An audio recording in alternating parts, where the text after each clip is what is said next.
Myself, Dr. Rekha Bhadoria, Assistant Professor, government PG college Jhalawar. बच्चों, अभी हम सामाजिक सर्वेक्षण की बात कर रहे थे। उसका काफ़ी कुछ हम अध्ययन कर चुके हैं, लेकिन अब हमें ये देखना है कि सामाजिक सर्वेक्षण की जो विधि है उसका क्या महत्व है, या वो हमारे उसमें किस तरह से उपयोगी है। कि एक सामाजिक जो सर्वेक्षण करता है वो इस विधि का किस तरह से प्रयोग करता है, उस पर आज हम चर्चा करेंगे। तो सामाजिक जो सर्वेक्षण की उपयोगिता है, उसके लिए जब भी कोई सामाजिक सर्वेक्षण करता, सामाजिक सर्वेक्षण विधि का प्रयोग करके सामाजिक सर्वेक्षण करता है, तो हम देखते हैं कि उसमें बहुत सारी बातों पे हमें ध्यान दिया जाता है। उसका महत्व है, हमारे जीवन में महत्व है। जैसे समस्या का अनुभवात्मक अध्ययन, मतलब जिस समस्या का हम अध्ययन करने जा रहे हैं, है ना, जिस समस्या के ऊपर हमें सर्वेक्षण करना है, तो उसके लिए अध्ययनकर्ता समस्या के प्रत्यक्ष संपर्क करता है। जो भी समस्या है उससे अध्ययनकर्ता सीधे आमने सामने से संपर्क करता है। वह जहाँ पे घटना घटित हुई है उस क्षेत्र में जाता है, अध्ययन करता है वहाँ, और सर्वेक्षण के अंतर्गत व्यक्ति समस्या के बारे में व्यक्तिगत संपर्क द्वारा, मतलब खुद किसी के दूसरे साधनों से तथ्यों का संकलन ना करके स्वयं संपर्क करता है, और तब वो प्राथमिक तथ्यों का संकलन करता है। अतः उसे वे सारे लाभ प्राप्त होते हैं जो एक व्यक्तिगत संपर्क एवं प्राथमिक तथ्यों से संबंधित हैं। अगर इसका अभाव रहता है तो अध्ययनकर्ता या तो दार्शनिक आधार पर या अपने व्यक्तिगत अनुभव या किसी पूर्व निर्मित जो सिद्धांत पहले से बन चुका है, जिसका पूर्व में निर्माण हो चुका है, उसी के आधार पर निष्कर्ष निकाल लेता है। ऐसे निष्कर्ष कैसे होते हैं? सैद्धांतिक होते हैं, वो व्यवहारिक नहीं होते।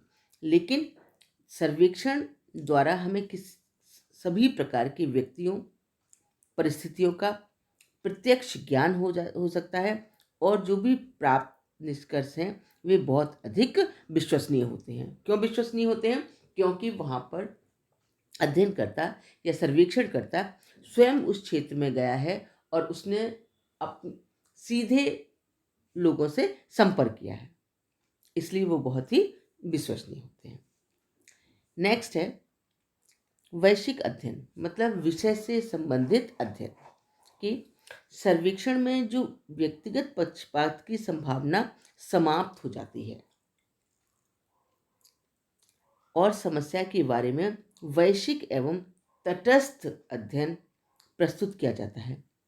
क्यों? क्योंकि इसमें क्षेत्र से संकलित तथ्यों के आधार पर ही निष्कर्ष निकाले जाते हैं। होगा शायद, इस तरह की बातों का उसमें कोई भी स्थान नहीं होते। ना ही व्यक्तिगत अनुभव के आधार पर कोई काम किया जाता है। वहाँ पर तो उस विषय से संबंधित ही तथ्यों को संकलित करते हैं। दार्शनिक विधि द्वारा तथ्यों की विवेचना करने पर उसमें व्यक्ति के व्यक्तित्व, विचारों, संस्कृति, धर्म एवं पक्षपात के प्रभाव की थोड़ी सी संभावना रहती है। अतः वैश्विकता की प्राप्ति के लिए हमेशा सर्वेक्षण विधि का सहारा ही लिया जाता है, क्योंकि उसमें जो अध्ययन है वो बिल्कुल तटस्थ होता है और उसके जो संकलित तथ्य हैं उन पर वो पूर्ण रूप से विश्वसनीय होते हैं। नेक्स्ट है प्रमाणित तथा विश्वसनीय निष्कर्ष।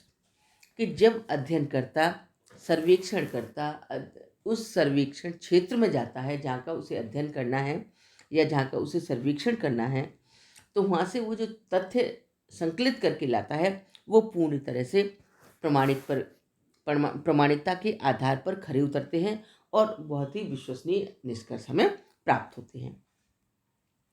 क्योंकि सर्वेक्षण विधि में समस्या से संबंधित तथ्यों का संकलन स्वयं अध्ययनकर्ता द्वारा क्षेत्र में जाकर किया जाता है, अतः वे अधिक कैसे होते हैं? प्रामाणिक होते हैं, विश्वसनीय होते हैं। इसमें सर्वेक्षणकर्ता प्रथम स्तरीय आंकड़ों का संकलन करता है, जिन्हें वह प्रत्यक्ष रूप से अपनी आंखों से देखता है, कानों से सुनता है और सूचनादाताओं से प्रश्न पूछकर या प्रश्नावली का प्रयोग करके उनसे संपर्क स्थापित करता है। नेक्स्ट है सामाजिक संस्थाओं एवं संरचनाओं का अध्ययन। कि सामाजिक संस्थाओं एवं सामाजिक जो संरचना है उसका अध्ययन अगर व्यक्ति करता है तो सामाजिक सर्वेक्षण के द्वारा ही हम तथ्य संकलित करते हैं। इसमें सामाजिक सर्वेक्षण के द्वारा हम किसी भी समाज की संस्थाओं एवं संरचना के विभिन्न अंग, जिससे समाज की संरचना हुई है वो बहुत छोटी छोटी इकाइयां हैं जिनके आधार पर एक बड़े समाज का निर्माण होता है, और हम उसके विभिन्न अंगों का, जैसे विवाह, परिवार, नातेदारी, धर्म, शिक्षा, मनोरंजन, न्याय व्यवस्था, कानून, प्रथाएं, रीति रिवाज, परंपराओं एवं संस्कृति आदि के बारे में अगर हम विस्तृत अध्ययन या गहन जानकारी प्राप्त करते हैं तो मानव व्यवहारों की जानकारी के लिए सर्वेक्षण एक सबसे उपयोगी विधि है।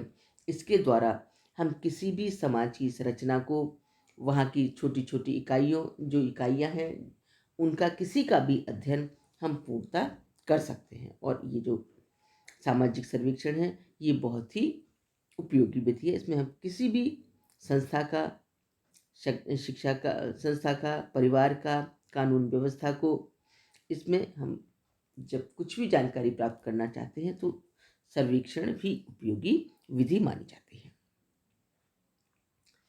अब बात आती है सरल विधि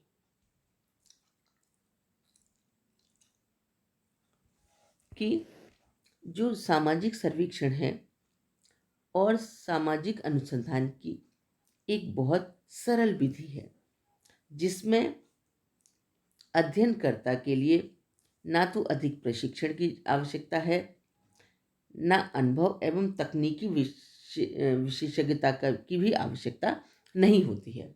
क्योंकि एक साधारण व्यक्ति जिसे थोड़ा सा भी सर्वेक्षण का अनुभव होता है, वो क्षेत्र में जाकर लोगों से संपर्क करके और जिस विषय का या जिस समस्या का समाधान करना होता है उसका जाके वो अध्ययन कर लेता है, उस क्षेत्र में जाकर उन लोगों से संपर्क करता है और छोटे छोटे तथ्यों को संकलन करता है।